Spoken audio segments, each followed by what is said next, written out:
बच्चों आज एक और क्वेश्चन सॉल्व करते हैं। सो जैसा कि आप देख सकते हो, ये क्वेश्चन है कि कुछ फ्लेवर्स दिए हुए हैं। फ्लेवर्स जो कि चॉकलेट फ्लेवर है, वनीला फ्लेवर है एंड अदर फ्लेवर है। ठीक है।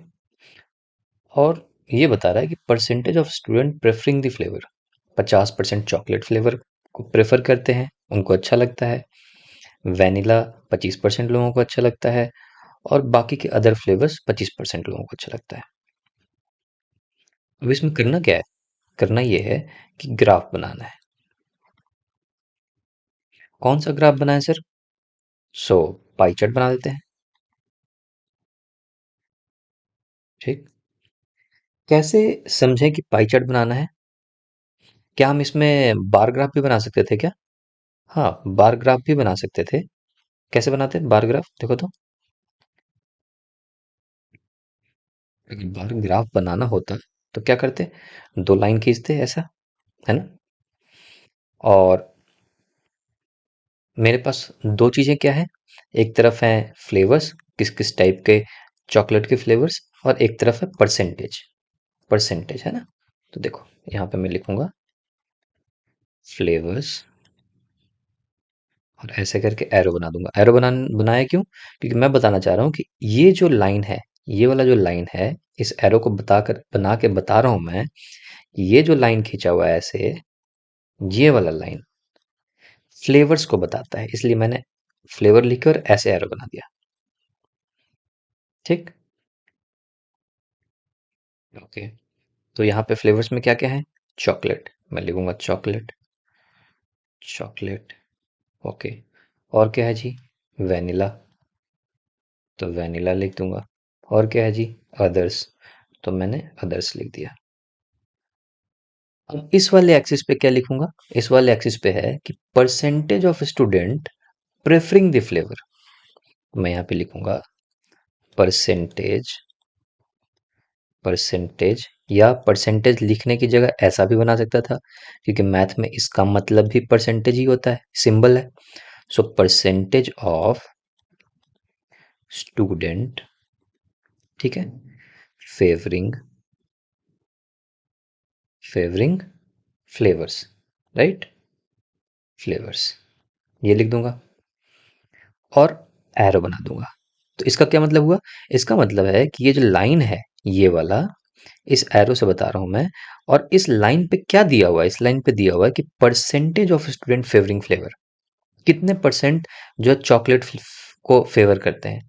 तो मैं यहाँ पे जाऊंगा और यहाँ पे मैं बना दूंगा, देखो, और मैं लिख दूंगा 50। अब इसका क्या मतलब हुआ? कोई भी इस ग्राफ को देखेगा बोलेगा कि ओके, चॉकलेट को अब अच्छा बनाया नहीं मैंने अभी तक, तो बार बनाना पड़ेगा ना। बार ग्राफ मतलब बार बनाना होता है। तो देखो, मैंने एक बार बना दिया ऐसे,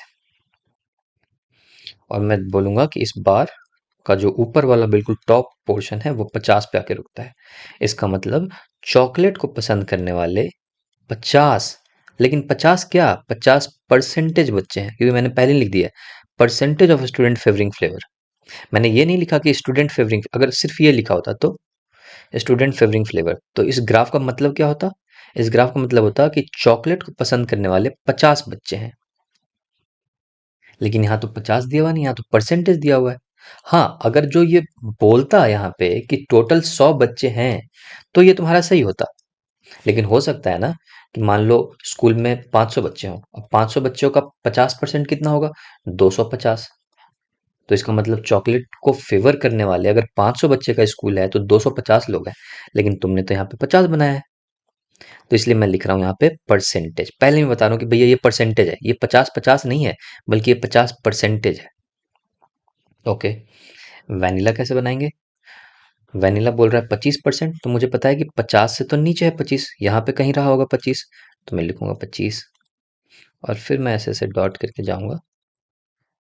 डॉट क्यों बना रहा हूँ मैं? क्योंकि मैं जानना चाहता हूँ कि ये कितने हाइट तक मैं बनाऊं। इस हाइट तक मैंने एक और बार बना दिया। अदर फ्लेवर को भी लाइक करने वाले 25 है, तो बिल्कुल इसी वाले लाइन पे ऐसे करके एक और बार बना दिया। ये है आपका बार ग्राफ। ये आंसर सही है, कोई गलती नहीं है इसके अंदर, बिल्कुल सही है। लेकिन अगर आपसे एग्जाम में पूछा हो कि आप बार ग्राफ बनाएं, तो आप ऐसे बना सकते हैं। लेकिन हाँ, मेरे पास एक और समझ है पाई चार्ट के बारे में। पाई चार्ट के बारे में ये है समझ कि कहीं पे भी, मैंने ये बताया है आप लोगों को, कि कहीं पे भी ऐसा दिया हो कि जैसे 24 घंटा है, उसमें से उसमें से इतने घंटे सोते हैं, इतने घंटे, मतलब कोई एक पार्ट है, कोई एक पूरा का पूरा पार्ट है, और मुझे किसी पार्ट में से हिस्सा रिप्रेजेंट करना है, इतना हिस्सा, इतना हिस्सा, इतना हिस्सा, इतना हिस्सा, तो मैं पाई चार्ट को प्रेफर करता हूं। जनरली लोग प्रेफर करते हैं, प्राय पाई चार्ट बना देते हैं। तो अब इस क्वेश्चन में कैसे समझ में आएगा कि हाँ हमें पाई चार्ट बनाना था? एक तो कि क्वेश्चन में दिया हुआ होगा कि भाई पाई चार्ट बनाओ, या तो बोलेगा कि बार ग्राफ बनाओ, और दूसरा कि अगर नहीं दिया हुआ है तो हम खुद भी समझ सकते हैं। या तो मैं ऐसे बार ग्राफ बना दूं, इसलिए मैंने आपको बना के दिखाया कि हाँ बार ग्राफ भी बन सकता है, या तो मैं एक बात समझ सकता हूं। देखो, बताता हूं।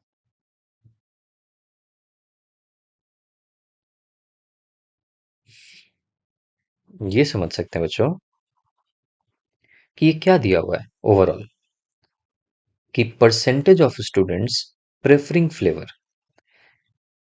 तो ये परसेंटेज का क्या मतलब होता है? परसेंटेज का मतलब होता है कि 100 में से कितना, मतलब अगर टोटल कोई चीज 100% था, उसमें से 50% चॉकलेट प्रेफर करते हैं, 25% जो है वेनिला प्रेफर करते हैं, 25% जो है अदर फ्लेवर प्रेफर करते हैं। तो देखो 100 का ही हिस्सा है ना ये, इन तीनों को जोड़ दो, 50, 25, 75 और 25, 100 हो गया। तो मैं ये बोलना चाह रहा हूं कि ये जितना भी परसेंटेज दिया हुआ है, ये 100 का हिस्सा है ना। पूरा का पूरा क्या है? पूरा का पूरा 100 है, 100%। उसमें से आ गई ना वही वाली बात जो मैं बोल रहा हूँ, कि जैसे फॉर एग्जांपल, कि अगर कुछ ऐसा क्वेश्चन होता जो हमने पहले क्लास में भी डिस्कस कर रखा है कि पाई चार्ट कब बनाते हैं, है ना? उसको प्लेलिस्ट के हिसाब से आप देखोगे तो आपको पता चलेगा। जैसे हमने बोला कि कोई एक बिजनेसमैन है, बिजनेसमैन, और उसकी प्रॉपर्टी है, लिखूंगा मैं प्रॉपर्टी। और ये क्या करेगा? ये बोल रहा है कि मेरी जितनी भी प्रॉपर्टी है उसमें से, या मान लो चलो इसमें बोलता हूँ उसके पास 100 करोड़ की प्रॉपर्टी है, 100 करोड़। तो ये बोल रहा है कि उसमें से 100 करोड़ में से 40 करोड़ मेरी मेरे बेटे को दे देना, और वो बोल रहा है उसमें से 60 करोड़ मेरी डॉटर को दे देना। ओके, इसको भी कैसे बनाएंगे? इसको पाई चार्ट से बनाएंगे। क्यों? क्योंकि सवाल क्या है? सवाल ये है कि जितना भी था उसमें से 40 करोड़ इधर और 60 करोड़ इधर, तो जोड़ के देख लो, 40 और प्लस 60 कितना हो गया? 100 करोड़। तो टोटल जितना था उसका हिस्सा बताया जा रहा है। या इसी क्वेश्चन को ऐसे भी लिख देता, ये बोलता कि 100 करोड़ नहीं देता, बोलता कि बिजनेसमैन की प्रॉपर्टी है, और उसमें से 40% बच्चे को दे दिया जाए, और उसी में से 60% डॉक्टर को दे दिया जाए। अगर ये क्वेश्चन भी होता तो भी वही बात हो रही है। देखो 40% और 60% मिलकर कितना हुआ? 100%। मतलब कि टोटल 100% का हिस्सा है ये हिस्सा है 40%, 60%। तो जहां भी हिस्से वाली बात है, जहां भी बात है कि किसी एक चीज का पार्ट, उसमें से इतना ये, उस तरीके की चीज में पाई चार्ट प्रेफर करते हैं। ये सब कुछ हमने डिस्कस कर रखा है। जस्ट वापस रिकैप के लिए, या कोई बच्चा नया देख रहा है मान लो इसी वीडियो को, तो इसलिए मैंने कर दिया। अदरवाइज कोई वो पाई चार्ट का जो हमने बेसिक अंडरस्टैंडिंग समझी है, कोई वो वीडियो देखे तो उसको सब कुछ समझ में आ जाएगा। ठीक है, ओके। तो चलो इतना क्लियर हो गया कि अगर कुछ भी ना दिया हो तो मैं तो भाई पाई चार्ट बनाना ही बेहतर समझूंगा, क्योंकि सब लोग यही यूज करते हैं और बेहतर भी वही है। तो कैसे बनाएंगे पाई चार्ट? बनाने के लिए सबसे पहले गोलाकार, तो जी गोलाकार बना दिए। सर्कल, सर्कल कैसे बनाते हो मैंने आपको बताया। आप यहाँ पे एक वो रखोगे, क्या बोलते हैं, कंपास, कंपास रख के ऐसे सर्कल बना देते हो, और फिर जहां पे सेंटर होता है उसको एक मार्क कर देते हो, डॉट। ठीक, ओके। अब क्या करेंगे जी? बोल रहा है कि 50%, चॉकलेट प्रेफर करते हैं। तो मुझे ये जानना है कि अगर ये पूरा 360 डिग्री होता है तो 50% के लिए मैं कितना डिग्री बनाऊं? तो अभी तक यही तो करते आए हम। देखो पिछले क्वेश्चन में भी यही किया था हमने, बहुत सारी चीजें हमने देखी थी कि जी अगर ये इतना है 15% तो कितना डिग्री बनाऊंगा मैं? 54 डिग्री। ये अगर जो 25% था तो कितना डिग्री बनाता? 90 डिग्री। उसके पहले वाले क्वेश्चन में भी डिग्री की बातें समझी थी, और हमने इसलिए समझी थी क्योंकि हम चाहते हैं कि भाई कोई भी क्वेश्चन हो उसकी सारी चीजें समझ लें हम, जितनी भी पॉसिबिलिटी हो, ताकि आगे कोई भी क्वेश्चन घुमा दिया जाए, किसी भी तरीके से बता दिया जाए तो मुझे डिफिकल्ट ना लगे। तो देखो बच्चों, 50% है। तो अब मुझे जानना ही है, क्योंकि अब मुझे पाई चार्ट बनाना है। पाई चार्ट में तुमको पता है कि मैं यहाँ से ये तो खींच देता हूँ लाइन, ये तो 0 डिग्री का होता है। और अब 50% के लिए मैं कितना बनाऊं? कितने डिग्री पे कोण बनाऊं? ऐसे करके बना दूं कि ये 50% हो, कैसे बनाऊं? कितना डिग्री पे ले जाऊं इसको? ये क्वेश्चन है, हमारा सवाल है। ठीक। तो चलो एक बार मैथ के तरीके से देखें कैसे पता चलेगा। तो ओवरऑल क्या है, टोटल कितना होता है सर्कल में डिग्री? टोटल होता है सर्कल में डिग्री 360 डिग्री, अगर ये पूरा घूम जाया जाए तो। ओके। अब मुझे बनाना कितना है जी? 50% है चॉकलेट। 50% का मतलब क्या होता है? 100 में 50। 100 में से 50। ठीक। तो अगर कोई चीज 100 में से 50 है तो 360 में से कितना होगा? तो मल्टीप्लाई कर दिए, यही अभी तक करते आए हैं। 0 0 कट गया, 0 0 कट गया, कितना आया देखो? 180 डिग्री। इसका मतलब ये है कि मैं अगर यहाँ पे 0 से शुरुआत करूँ, ठीक, ऐसे घूमते घूमते घूमते घूमते जाऊंगा जाऊंगा जाऊंगा, 180 डिग्री कहाँ पे आता है? बिल्कुल इसके ऑपोजिट में यहाँ पे आके आता है 180 डिग्री। तो मैं ऐसे लाइन बना दूंगा और मैं बोलूंगा ये वाला 180 डिग्री है, और यहाँ पे मैं क्या लिख दूंगा? चॉकलेट। किसी को ये नहीं समझ में आया कि यहाँ पे 180 डिग्री कैसे आ गया? तो देखो सब कुछ पढ़ाया हुआ हमने प्रीवियस वीडियो में। पहले हमने पढ़ा था कैसे डिग्री बनाते हैं, वो सिर्फ सर्कल के बेसिक को स्टार्ट किया था। तो देखो ये सब चीजों को बताई थी कि डिग्री कैसे बनाते हैं, इससे सर्कल बन गया, सर्कल बनाते हैं। और डिग्री के लिए देखो ऐसे लाइन खींचा था हमने, और ये 0 डिग्री होता है। फिर ऐसे चलते गए, 10 20 30 लिखा हुआ है ना, 40 लिखा हुआ है, 50 लिखा हुआ है, 60 70 80 90, ऐसे करके कहाँ पहुंच गए? 180 डिग्री। तो देखो बिल्कुल लाइन के ऑपोजिट नहीं हो गया? ये वाला होता है 180 डिग्री। सब कुछ पढ़ा हुआ है हमने। ठीक है। सो जो बच्चे बिल्कुल साथ में चल रहे हैं, जो बिल्कुल प्लेलिस्ट के हिसाब से पढ़ रहे हैं, उनको सब समझ में आएगा।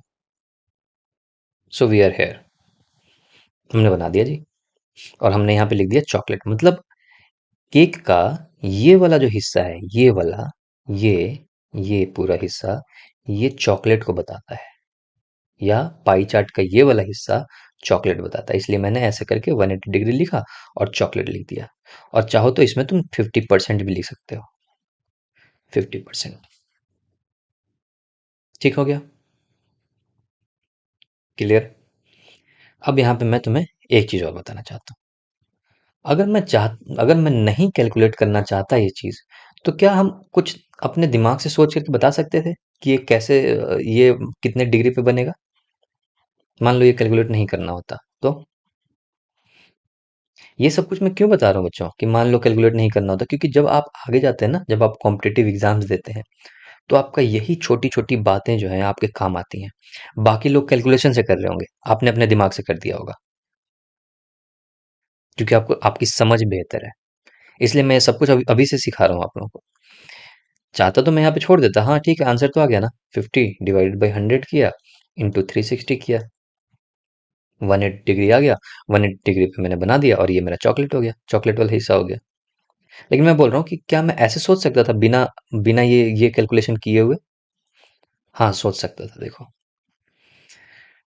चॉकलेट कितने लोग लाइक करते हैं? 50% लोग लाइक करते हैं। 50% मतलब आधा लोग। यही बोलते हैं ना, 50% पैसा दे दो मुझे, 50% ये काम, 50% काम हो गया मेरा, मतलब मेरा आधा काम हो गया। आधा को कैसे लिखते हैं मैथमेटिक्स में? हाफ। अगर आधा है, आधे लोग आधे लोग अगर जो लाइक करते हैं चॉकलेट को, तो मेरा ये जो पूरा का पूरा केक है, ये पूरा का पूरा जो सर्कल है, इसका आधा हिस्सा चॉकलेट होना चाहिए, सिंपल। तो ये देखो, केक को बिल्कुल आधे से काट दिया, ये आधा हिस्सा हो गया जी इसका, ये हो गया आधा हिस्सा, बिना कैलकुलेशन के ये हिस्सा हो गया। और इसी हिस्से पे लिख दूंगा मैं चॉकलेट, और मैं लिख दूंगा 50%। हो गया, बिना कैलकुलेशन किए हुए। ऑल्दो ये बहुत छोटा चीज है। बोलो हाँ सर, इसमें बहुत ज्यादा तो फर्क नहीं पड़ा, कैलकुलेशन भी आसानी था, वो भी कर लेते, ये भी कर लेते, हाँ। बट ये माइंडसेट इंपॉर्टेंट है। कल को जब तुम और भी हायर क्लासेस में जाओगे और भी स्टडीज करोगे, तो अगर तुम्हारी अप्रोच अगर अभी से तुम ऐसा बन गया ना कि 50% का मतलब बिल्कुल तुमको पता है, तुम आते ही बिल्कुल अपने फॉर्मूला और वो सब में नहीं घुस रहे, परसेंटेज का मतलब पता है कि अच्छा 50% चॉकलेट पसंद करते हैं, तो लो जी, सर्कल पूरा का पूरा जितना होगा उसमें से 50% रिप्रेजेंट कर दिया मैंने। तो मैं सिर्फ एक डायरेक्शन दे रहा हूँ, एक थॉट को अलाइन कर रहा हूँ कि देख ऐसा भी सोच सकते हैं। आंसर तो वैसे भी आ गया था, 50/100 इंटू 360, बात वही हुआ था। लेकिन मैं बोल रहा हूँ कि ऐसे भी सोच सकते हैं इस बात को। अब तुम बोलोगे सर 25% में भी सोच लेते हैं, एक चौथाई। हाँ सोच सकते हो, बट अब इसका एक चौथाई, हाँ या तो बना दो। एक चौथाई मतलब कि अगर केक को ऐसे काट दूं तो देखो 1/4 बना सकते हैं। लेकिन मेरा क्वेश्चन ये है कि अगर ये 25% ना होकर 30% होता, तब तुम्हें मुश्किल हो जाती कि मैं कैसे काटूं। क्योंकि किसी भी केक केक को अगर मैं बोलूं कि आधा में काट दो, तो आधे में काटना आसान है। मैं बोलूं इसको 4 भाग में कर दो, 4 भाग में भी करना आसान है। लेकिन मैं इसको बोलूं कि तुम इसको 30 डिग्री पे काटो, बराबर बराबर हिस्से ना बोलूं, मैं बोलूं एक 30 डिग्री का हिस्सा होगा, एक 90 डिग्री का हिस्सा होगा, तब मुश्किल है काटना। तो मुझे इसके फॉर्मूला से तो करना ही पड़ेगा, है ना। ओके, वैसे ही देखो, तो मेरा आंसर हो गया। अगर मैं शॉर्टकट तरीके से बोलूं तो ये हो गया, मैं ये लिख दूंगा, और यहाँ पे मैं लिख दूंगा वैनिला, यहाँ पे मैं लिख दूंगा 25%, और यहाँ पे मैं लिख दूंगा अदर्स, और यहाँ पे मैं लिख दूंगा 25%। तुम बोलो नहीं सर, थोड़ा मैथ से बता दो, मैथ वाले तरीके से भी बता दो। बोलो ठीक है। तो हम यहाँ तक तो मैथ वाले तरीके से देख लिए थे, चॉकलेट वाला हिस्सा, है ना। आ जाओ, ये वाला हिस्सा भी देख लेते हैं। वैनिला कितना है बच्चों? 25%। तो 25% है, तो क्या करना पड़ेगा? देखो, 25% मतलब 100 में से 25, इसलिए 360 डिग्री का सर्कल होता है। तो मैं जानना चाहता हूँ कि 360 डिग्री में से कितना कितना होगा कि 25% हो जाएगा। तो 360 डिग्री, ये, सॉरी, दो जीरो नहीं, ये जीरो कट गया, ये दो, ये 5, ये 18, ये कितना आ गया? 90 डिग्री। जब तुम कंपास रखोगे, यहाँ पे जीरो से स्टार्ट करोगे, तो तुम देखोगे कि 0, 10, 20, 30 ऐसे करके तुम यहाँ पे पहुंचोगे, यहाँ पे 90 डिग्री होता है। तुम यहाँ पे लिखोगे 90 डिग्री, और तुम यहाँ पे लिखोगे वैनिला, और तुम लिखोगे कि ये 25% है। या अच्छा, दोनों लिखने की जरूरत भी नहीं है, लिख दिया तो अच्छी बात है, टीचर समझेगा कि हाँ यार बच्चे को सब कुछ आता है। अगर ये 90 डिग्री ना भी लिखें, 25% लिख दें, तो भी समझ में आता है कि 25% है। या तो 25% ना भी लिखें और यहाँ पे 90 डिग्री लिखें, तो भी समझ में आता है। और अगर दोनों लिख दिए तो भी बेहतर है जी। तो 90 डिग्री और 25%। अब जो बाकी का हिस्सा बच गया, वो वैसे भी, ये वाला जो हिस्सा बच गया, ये वैसे भी अदर्स ही होगा, है ना। और वैसे भी जब निकालेंगे ये भी 90 डिग्री आएगा, तो देखो 90 और प्लस 90, ये 180 डिग्री टोटल होता है।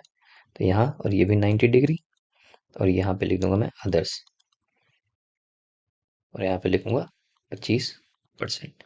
कैसे बता पा रहा हूं मैं कि ये 90 डिग्री है? उससे, कंपास से, जो पहले, बहुत पहले हमने अपने क्लास में सीखा है, इससे इससे बता पा रहा हूं मैं।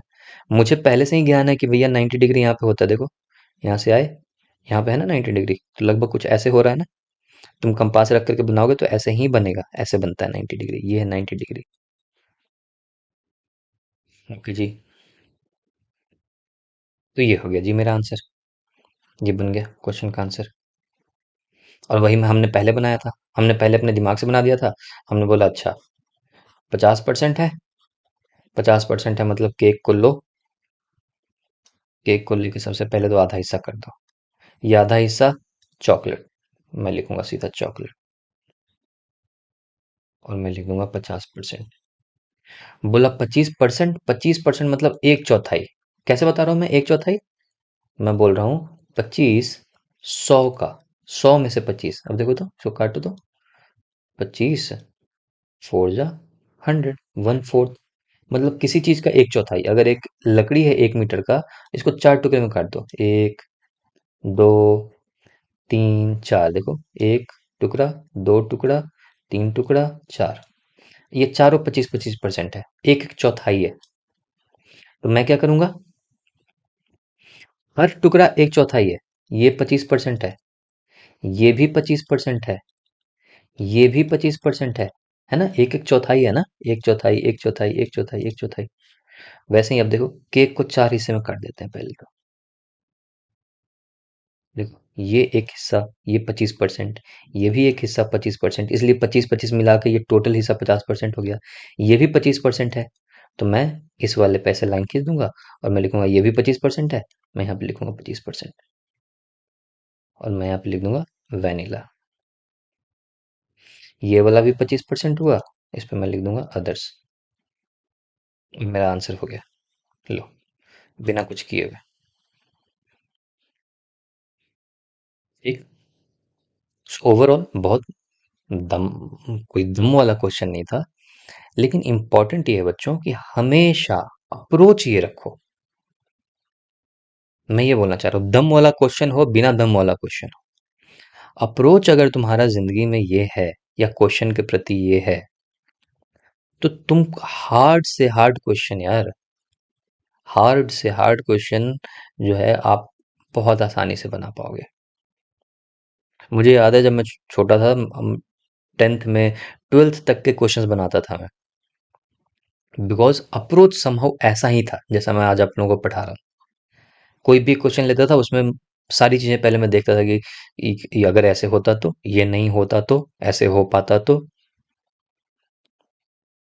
और उसका मतलब समझने की कोशिश करता था कि 50% मतलब क्या। पता चलता था कि बहुत सारे लोग, कभी कभी ऐसे होते थे कि बहुत सारे लोगों को मैथमेटिक्स में कुछ क्वेश्चन टफ लग रहे होते थे, और मैं यूं ही बना देता था। तो तुम भी ऐसा कर सकते हो, और ये सारी चीजें होंगी, तुम्हें तुम्हें पता चलेंगी कि इसके फायदे क्या हैं जब आप और भी सीनियर क्लासेस में जाओगे, जब आप कॉम्पिटिटिव एग्जाम्स दोगे, जब आप अपनी क्या बोलते हैं, जॉब के लिए सोच रहे होगे, ये सारी चीजें तब आपको मदद करेंगी। ठीक है, तो अभी से अप्रोच ये लेके चलना है, अप्रोच यही होना चाहिए कि भाई मैं तो पहले समझूंगा सारी चीजें, और समझने के बाद ही करूंगा, अब वो बने या ना बने। स्टार्टिंग में मुश्किल होगी, स्टार्टिंग में लगेगा कि यार क्या, एक ही क्वेश्चन बनाया अभी तक। बच्चों, ये एक क्वेश्चन नहीं बनाया आपने, ये सिर्फ क्वेश्चन नंबर 3 नहीं बनाया आधे घंटे में, बल्कि इसमें तुमने 10 क्वेश्चन बना लिए हैं। इस पे मत जाओ कि तुम कितना क्वेश्चन सॉल्व कर पा रहे हो, इससे इस पे जाओ कि उस क्वेश्चन में कितना तुमने डिटेल्स में सॉल्व कर लिया, कितने उसके एस्पेक्ट को समझ लिया। ठीक है, सो एनफ ऑफ लेक्चर, उसके बाद फिर नेक्स्ट क्लास में नया क्वेश्चन करेंगे। बाय।